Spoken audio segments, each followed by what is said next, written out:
You're listening to Season 3 of That's Not How a Baby Sleeps. I'm your host, Alicia Daishon, and I'm joined by my co-host, Eleni Katsinis. We're not your average sleep consultants, no cry it out or sleep training at all for that matter. Thanks for coming and talking with us again. Yes. Do you want to introduce yourself or reintroduce yourself? Because I feel like she's our first return guest, isn't she, Eleni? So yeah. I'm honored. I'm Blake. I have 2 little babies, a husband, live in Orlando, Florida. My oldest is 3.5 and my youngest is 13 months. And we worked Alicia with our first baby who had all sorts of sleep struggles when he was probably around Callum's age, 13, 14 months. And then we've stayed connected over the years, love to talk about babies and sleep and attachment style parenting and all the things. And I'm also a birth doula. Yeah. How is that going right now? Are you still working? Yes. Yeah. Okay. Yeah. What's that looking like with 2 of them? It is. I don't take on a lot of clients. I feel like my max right now is like 1, maybe 2 a month. And it works. I went back when Cal was around 6 months. It's harder with 2. Yeah, totally. Not even with 2, but it's hard with this age for me. The baby age, he's still nursing, not sleeping through the night. He's not like predictable to like pass off to someone else and be like, yeah, he sleeps at this time and then he wakes up and I can guarantee he will not be screaming for the boob at this time, So, but it's going well and I really love it. Do you want to talk a little bit about just kind of what sleeps looked like with Cal? Because I know, Sunny, we had very low sleep needs, and we talked about this on the last episode, but you had hired somebody initially with Sunny's sleep, and that was I think about that probably once a week. We think about it too. It's so fun. So do we. I'm like, okay, it's just like the learning curve of being a first-time mom where you feel like you have to like outsource your parenting and your intuition to everybody else. And I'm like, I outsourced to the extent where someone was watching me and my kid on a camera. I'm like so embarrassed. Now I'm like, I would never. I get offended when I like see someone on like Instagram being like, these are the exact wake windows you need. I'm like, says who? And I'm like, imagine. But yes, I was marketed a gentle sleep program with my first that absolutely like wasn't at all. But so creepy. Yes. To their defense, they did give me a refund, so I'll give them that. But yeah, Cal has low sleep needs also. I don't know if it's like, do I create them? Is our lifestyle just like, I don't know. But like, what makes me think they have low sleep needs and not just like I'm not giving them enough sleep is they're perfectly content. They're like, he's 13 months old and does 1-hour nap a day. And everyone's like, are you okay? Like, is he okay? And I'm like, yeah, he does 1-hour nap. He's not fussy, makes it to bedtime. Low sleep needs? No, which is offensive because I'm like, my husband and I have like higher sleep needs. I'm like, rare. Like when I was pregnant and Sunny was like sleeping through the night, I was sleeping 9 hours a night. Yeah. So I know I wouldn't say that we have low sleep needs at all, but our kids do. Upsetting. And to be fair, I think a lot of babies sleep less than people think, that they're like just sitting in their crib or like they take longer to fall asleep at nap time. I don't know that kids at Cal's age are getting like 16 hours a day of sleep. Or if parents are like, yeah, they're doing 2-hour naps. I'm like, I don't know that they're sleeping the whole time. No. Maybe they're in their room, but yeah. So yeah, the way that I approached sleep with Cal was like, if he sleeps independently, he sleeps independently. If he doesn't, he doesn't. I'm not really going to push it either way. Like, it traumatized myself from like moms on call and like everything the first time.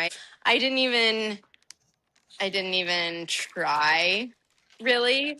But I will say from probably 4 months till maybe like 9-10 months, he easily fell asleep on his own. He took an 1.5 hour morning nap, an 1.5 hour evening nap. I was like, I have a different child. Like, he was just pretty easy with sleep. And then something shifted when he started crawling, walking.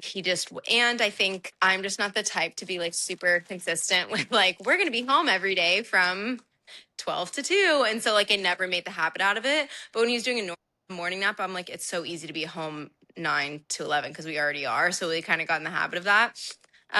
Yeah. So that's kind of like our sleep journey right now. It's very up and down. Nights, we start the night in a pack and play in our closet. And he'll sleep there for probably, it depends on the night and depends on the week. On a good night, he'll sleep in there from like 7 to 1 a.m. and then come in the bed the rest of the night. If he's teething, just not vibing with his pack and play, it's typically from like 7 to when I go to bed at like 10. And then he sleeps in the bed. Yeah. Yeah. And you guys are good with that. Has he always slept in the bed? Because I know Sunny was in the bed with you guys right from the get-go, right? Yes, Cal was right from the get-go. Yeah. It's fine. I just like I did a home birth this time and I'm like, I just pushed this baby out in my living room. I'm like, what do you mean? Like put him in a separate, like I couldn't even like fathom like putting him in a bassinet. I know it sounds like psycho, but I'm like, that's crazy. I'm like, so we just slept from day one. Do you want to talk about your home birth? I know that wasn't on the schedule today, but I love talking about that. He's like, yeah, that was about me. You want to talk about that? It was amazing. It was really special. It was like, obviously I preferred it way more than a hospital birth. It was very, very fast. With Sunny, I went at 41 weeks and 1 day.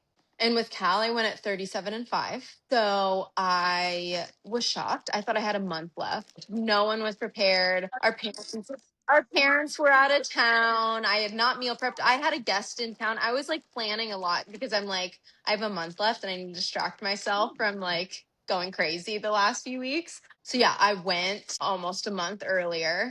And my birth with Sunny was like 17 hours. With Cal, from first contraction to holding him was 2 hours flat. So they were just like night and day. And just like the entrance to the world. Like I remember being in the hospital and like the first thing they do is like come in the room and they're like, make sure you're not falling asleep with him. Make sure you're doing this. They're knocking on the door every 5 seconds. They're like, it's like very, like I said, it was like, you have to trust us more than you trust yourself from the second he was born. And I know that's not the case from everyone else, but that's kind of like how I felt of like, you know better than me. And I think like having a home birth and being in an environment of like, even when I'd ask my midwives, I'm like, should I nurse now? Should I do? They're like, do whatever you want. Like, what do you think? Like, are you ready to do that? Like, it was like very much like, this is your baby and your motherhood and your journey. Trust yourself, girl. So it was amazing. Yeah. Oh, that makes me so happy. It's funny those second borns. Like that's Luna was, I think, 12:30. I had my water broke, had my first contraction, and she was born at 3:06, and it was because I was holding her in for the last 45 minutes, pretty much, because my husband didn't believe me. It's crazy. Those second borns really do. Yeah, and I mean, I preferred it that way. It was over nice and quickly. I'm like, holy crap! Yes, there's a baby here already. Yes. Oh, that's wonderful. So, with that initial experience and obviously you felt a lot more confident going into motherhood and everything, and of course with sleep and stuff too, you would say? Yeah. I would say I was more confident, but I would say those like last few weeks of pregnancy, I had a lot of anxiety around sleep. I like knew what was coming, and it was almost like the first time I'm like, ignorance is bliss. I don't really know what to expect. I don't know how much or little sleep I'm going to get. And I think because we had gotten in such a good groove with Sunny, I like forgot. Like he consistently sleeps 7 to 7. He rarely wakes through the night. He's an easy sleeper. He'll go down for anyone. He can go to my parents and spend the night. Like, and when I was pregnant, I was so tired at the end. I was sleeping like 9 hours a night. No one was disturbing me. I was waking up, sleeping 9 hours and waking up before my kid to like mind my own business. So I had like a lot of anxiety about like that not being my reality anymore. And yeah, so I think like it was like a lot of pent up like what's gonna happen? But it is crazy how like once you start doing it and you're like, okay, it's not that bad, and you just do it. Like it's like almost worse just ruminating on it of like, I'm about to get no sleep, and it's like life's gonna be more sacrificial than it has been after we got in a groove with our first. I was more confident, but I still was like, this is gonna be having hard. another toddler to take care of at the same time too, and making sure that he's getting that attention too. Like that was a big stressor for me. Yeah. With like Alan and stuff. Like I was so worried. I struggled to connect with Luna when I was pregnant with her. Like that didn't really register for me. I was like, oh cool, I'm growing another human, but like I'm so obsessed with my toddler. How am I going to I couldn't wrap my head around it. And obviously I was out, it's fine, but like yeah, it always does. Yeah, I will say those like first few weeks postpartum were like very hard in that aspect, even though Sunny handled it like a champ. If he didn't, I think I would have spiraled, but he was just so about it. I don't know what it was. We just like hyped him up in the brother role, and it's been a dream in that area. But yeah, I loved holding Cal and cuddling him, but I was just like, I want to hang out with Sunny. It felt more familiar to me to like be with Sunny than my new baby, which is like so crazy. But I wanted someone to come hold Callum so I could hang out with Sunny, which is, I thought it would be the opposite. I thought I would be annoyed at him for bothering me holding my newborn. But I was like, I want to put Sunny to bed. It was like hard. It was a hard emotional transition. I felt like it was easier to pass off my newborn as well because I was like, just it was easy to go and hang out with my oldest. Yeah. A lot of new moms don't realize that. Like had new like second time moms come to me and they're like, I don't know what to do. Like my oldest one is really, really struggling. I'm like, well, can't dad deal with a newborn? And they're like, well, like, is that okay? I'm like, yeah.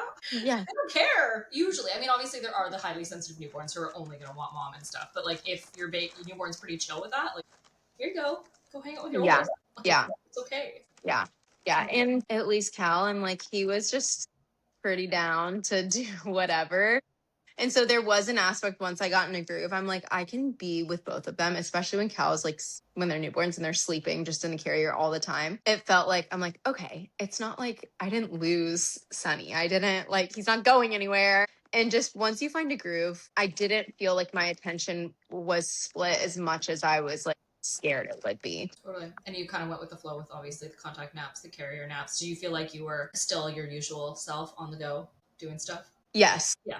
Yes. Even more so now. I'll tell you what did me so dirty is he hated the car for probably 6 to 8 weeks, which I think is fairly normal. And we had oral tie issues again. He wasn't super tight as Sunny was, but whatever. He hated the car. And like, I think all moms can relate to this. When your baby's screaming in the car, I'm like, it is a primal outer body experience where I'm like, I am quivering. I'm like, I would rather do anything else. This is my least favorite thing that I can handle. My nervous system is shot. Like, horrible. So yeah, we still went out, but like you would have to time it just right and we would not go far. Hey, bud. But yeah, now he loves the car. Both my boys do so good in the car now, and we're always out and about. But I would say the first 4 months, we only contact napped. We like napped on the go. He napped in the carrier. We was just napping wherever he could. And then there was one time when I was going to take a shower and I would put him in we make this little cave in our bed where we stack pillows up and put him. It might have been younger than 4 months because he couldn't roll yet. And I took a shower and then I came back and he was sleeping. And I was texting people I just saw a unicorn because Sunny never did this. I'm like, I have 100 videos. I'm like, you will never believe what my baby. And so probably 4 naps a week we would do that. I would put him in this little concave in our bed. Yeah. And he would fall asleep. And then I would hang out with Sunny for an hour and a half. And then we would go about our day. Yeah. We would do that anymore, but it was a nice little stench for 6 months. Oh yeah. So he doesn't do that now? No. Wouldn't have. I think he would if I made a habit of it. I think he did it because every morning at 9 he'd go down for a nap. He was just used to it. But now that he naps once in the middle of the day, I'm like, there is no way I can stay home every day in the middle of the day. I'm like, that's my worst nightmare, especially with the toddler. I'm like, we're always on the go. And so if there is like one day where I'm like, I want you to nap at home, he's like, no, I haven't done this in 6 months. I'm not doing that. So he's not really into it anymore. Yeah. I love that you guys still do naps on the go though. Like And so it many people are works. scared of that. Like Yeah, he naps. sleep. No. And I think I always tell people, I'm like, I think it's like good for you to just like nothing bad is gonna happen if they either nap on the go or have a bad nap. I'm like, your world's not gonna crumble. It's not the end of the world. And it makes me feel like I have so much more freedom. So yeah, we love our on the go naps, and he will nap great. And he'll still nap in the carrier, the stroller, loves a good car seat nap. He'll nap for like 2 hours in the car seat if I let him. Nice. So yeah, that's kind of our sleep vibes right now. Do you have a lot of people reaching out to you? Like, I know you have a great platform online. Like, do you have a lot of people reaching out to you about sleep, like asking you questions? Because I know you talk a lot about sleep on your social media, right? Yeah. A lot. And I think because I talked about it so much with Sunny, a lot of people are like, well, what are you going to do now? What are you doing now? So I do get a lot of people reaching out about sleep. A lot of my doula clients asking about sleep. A lot of people being, my mother-in-law gave me Moms on Call, or someone bought me the Taking Care of Babies course, whatever, to each their own. A lot of people reaching out in a way of, my baby isn't doing what whoever the people are, said they should do.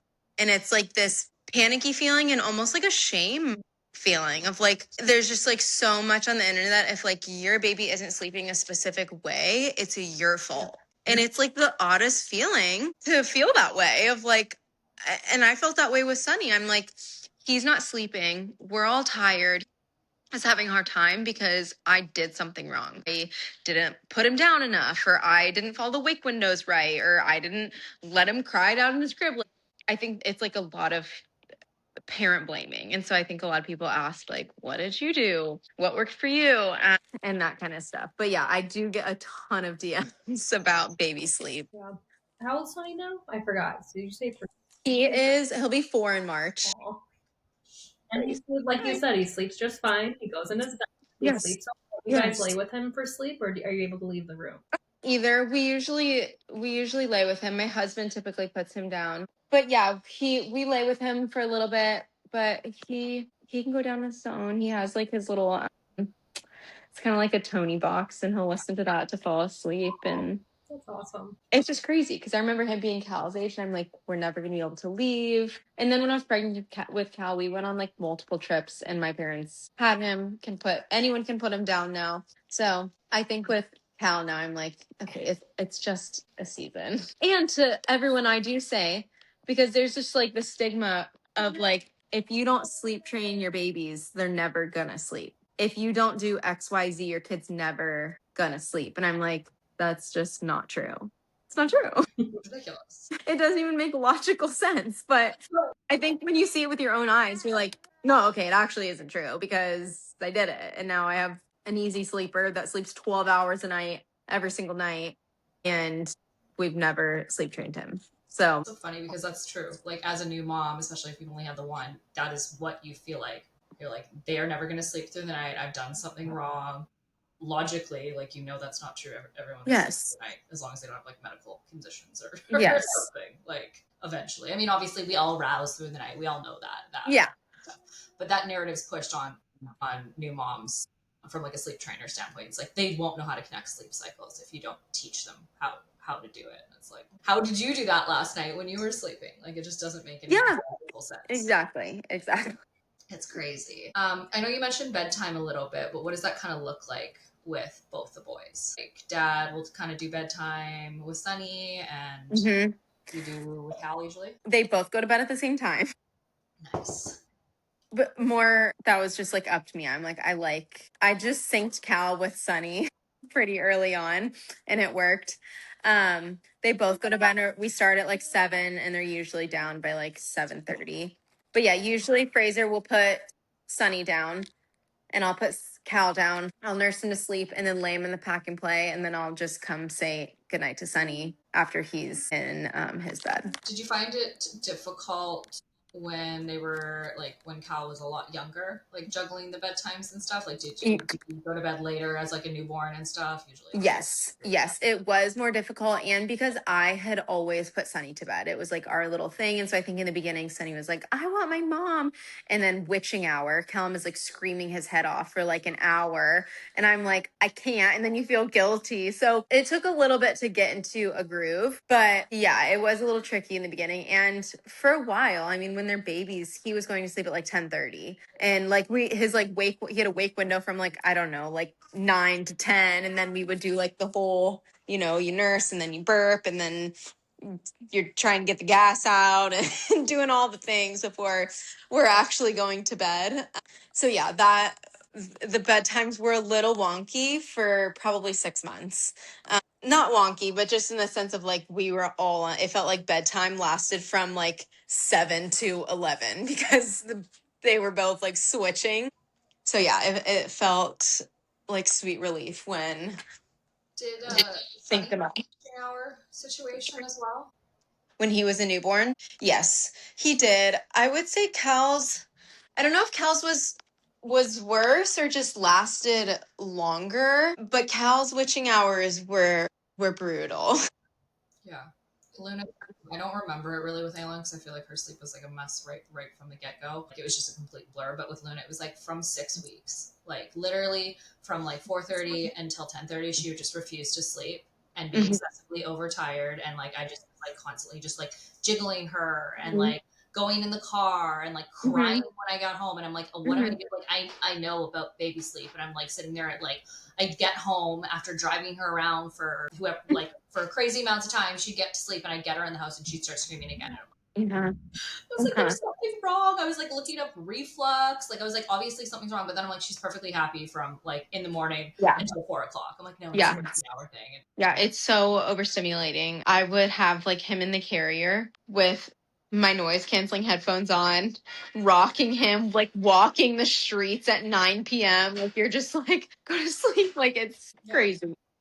No, it's such a weird thing because nobody really knows. Like obviously there's medical concerns, but like the answer that I've got is like that's kind of when their stimulus barrier is starting to kind of diminish a little bit. So like they get really, really overstimulated from that point in time, and it's like they just cannot calm their nervous system. Yeah.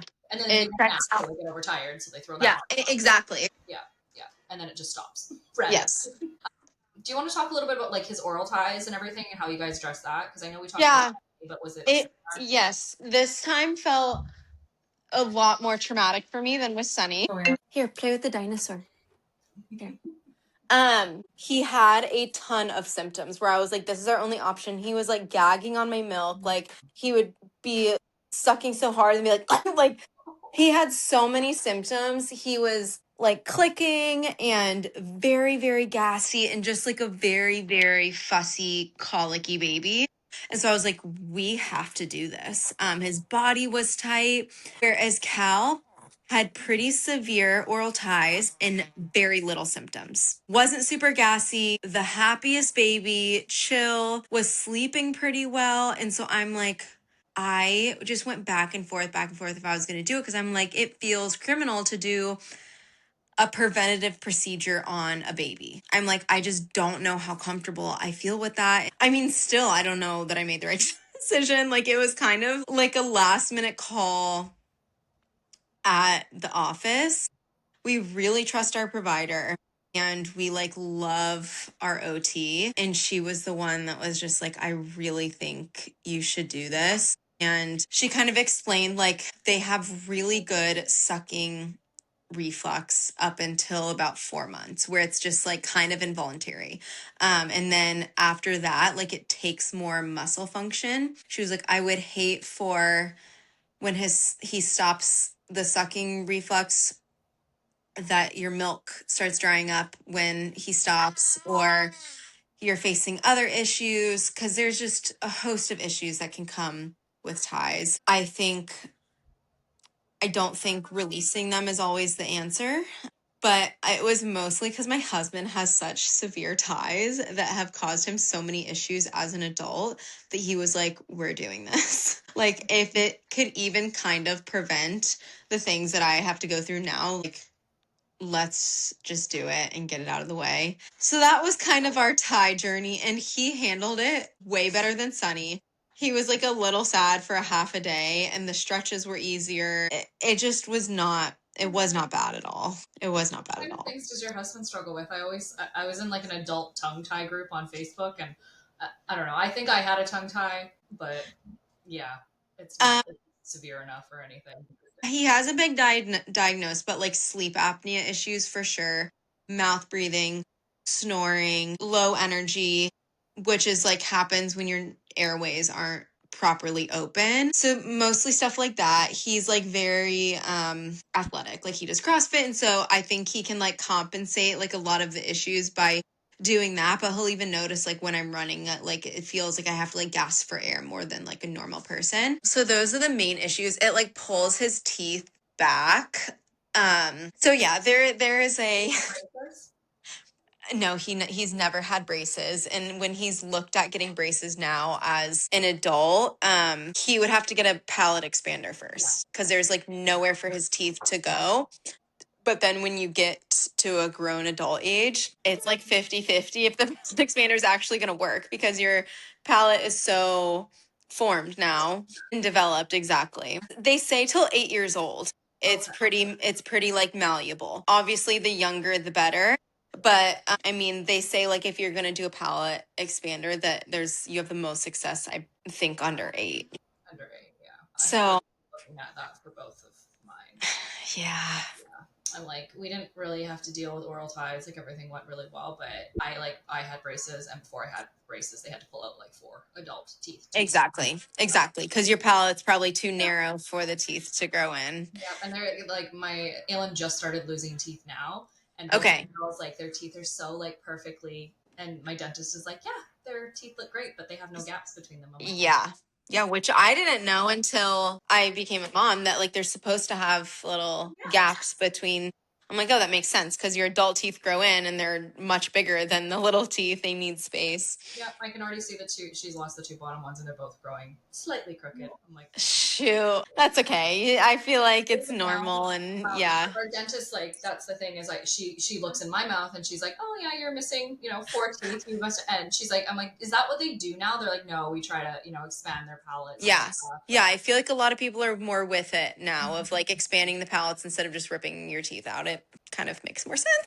It really does, but oh my goodness. Well, thanks for sharing that. I'm always curious about like the long-term like adult factors. Yeah. With the oral ties and everything. I'd be curious too, because you said that he has higher sleep needs, but I wonder if he would have lower sleep needs if he was getting more of a deep restorative sleep. 100%. I think so. I really do. I think because he can function on like very little sleep. And I think if it was like higher quality sleep, like he would be a lower sleep needs person. Yeah. So it's his fault. It is. It is his fault. The ties, the low sleep needs. I wanted to ask more about you and your husband, if you don't mind. Just like his, Yeah. like it's so important when we see couples come together and like the supportive sleep journey, because we've worked with a lot of clients that we only talk to mom, and like dad's not even involved because he wants to sleep train and mom doesn't. So we usually work with mom and she has to relay the information of why they're not sleep training. But I love how much you talk about him, and I know on your social media you talk about him and just like how supportive he is. So if you don't mind just touching on that a little bit. Yeah, he's just the best. And I think like once you start talking about it a lot and just like sharing with them why, I'm like, they become as passionate about it as you do.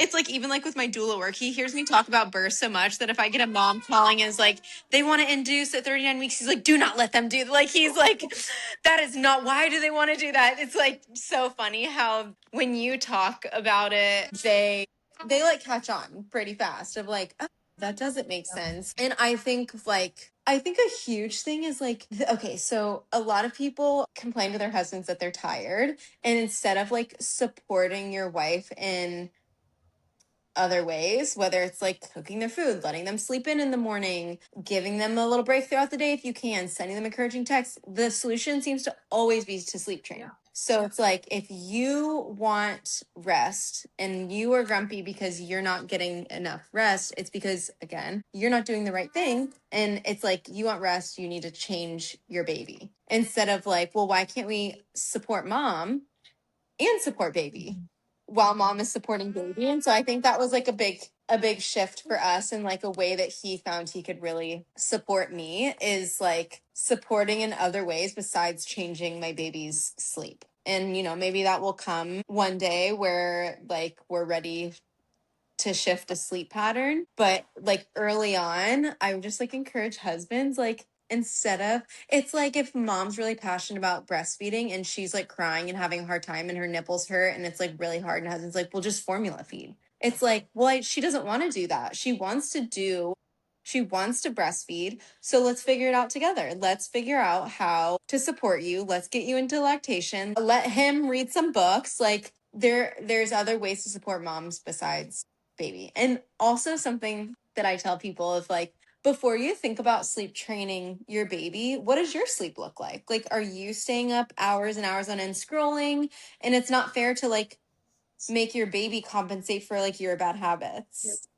Like if you, which is totally fair. It's very hard having a newborn. And sometimes I'm still tired, even if I go to bed at 8 and do all the right things. So this isn't a cute story, but I do think a lot of times, like, we want to live a certain way. We want to scroll on our phones. We want to like stay up and watch TV. Like, we want to do all these things. Not that I think we shouldn't, but I do think like take care of your own sleep needs first. Fill in the gaps before you start shifting a baby's. Totally.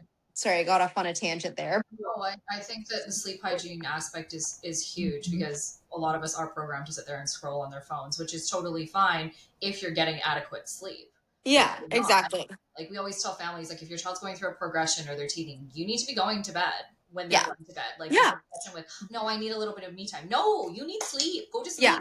And it's so hard because we talk about that too, of like, oh my God, we've been going nonstop all day. Like, all we want is like a second to ourselves. And that's like normal, but like predominant needs shift throughout your baby's life. And sometimes the need to have alone time and sit and watch a show with your husband is more than maybe getting an hour extra sleep. But in other seasons, especially having a little baby, your sleep is the most important. Like, anything you can do to get yourself more sleep is important. Key. Yeah. And you will get to a point where you can stay up late and do whatever you Exactly. want. Your kid will sleep through the night. Exactly. It's just a season of life. Exactly. Yeah. And as a co-sleeping family, you and your husband are doing just fine, right? Just fine. For that too, right? Like, co-sleeping ruins marriages. You're never going to be intimate again. Like, clearly that's not true because you have multiple children. Exactly. Is that funny? Exactly. And I think that there are